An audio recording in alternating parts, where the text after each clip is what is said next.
Nous devons mentionner ici quelque chose de très précieux et de très utile dans la procédure néo-testamentaire.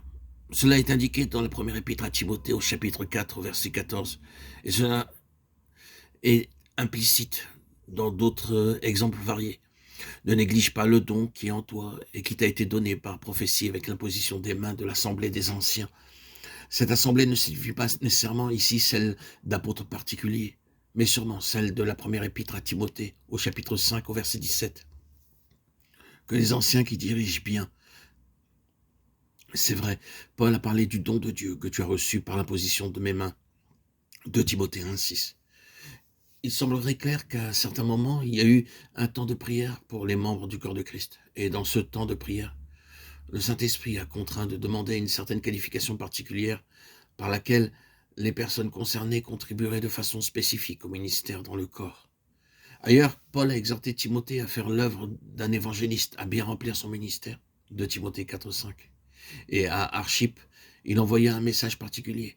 Prends garde au ministère que tu as reçu dans le Seigneur, afin de bien le remplir, Colossiens 4,17. Ce serait une très bonne chose si tous les ministères étaient le résultat d'une telle action spécifique dans la prière. Il y aurait une beaucoup plus grande approche de la plénitude de Christ et beaucoup moins de sagesse ou autre chose des hommes, de ce qui est inefficace et peu fructueux. Notre passage dans Éphésiens 4 au verset 13 indique que le corps, qu'il soit universel ou localement représenté, doit par les ministères faire des progrès en vue de la plénitude finale. Les mots sont le développement du corps de Christ. Le mot édification de nos versions peut induire en erreur parce qu'il transmet l'idée que cela concerne la tête.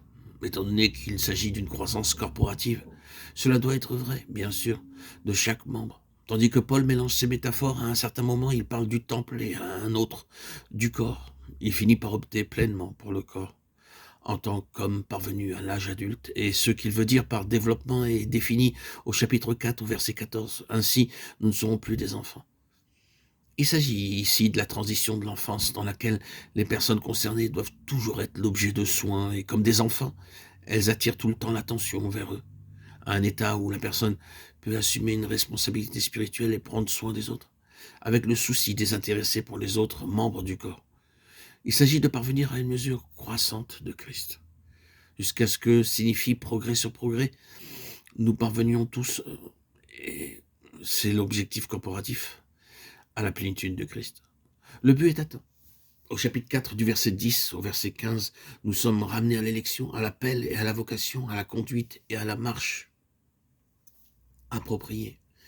Et plus loin au conflit et à la demande de tenir ferme. Tout se rapporte à parvenir à la plénitude de Christ. Et tout converge vers cela.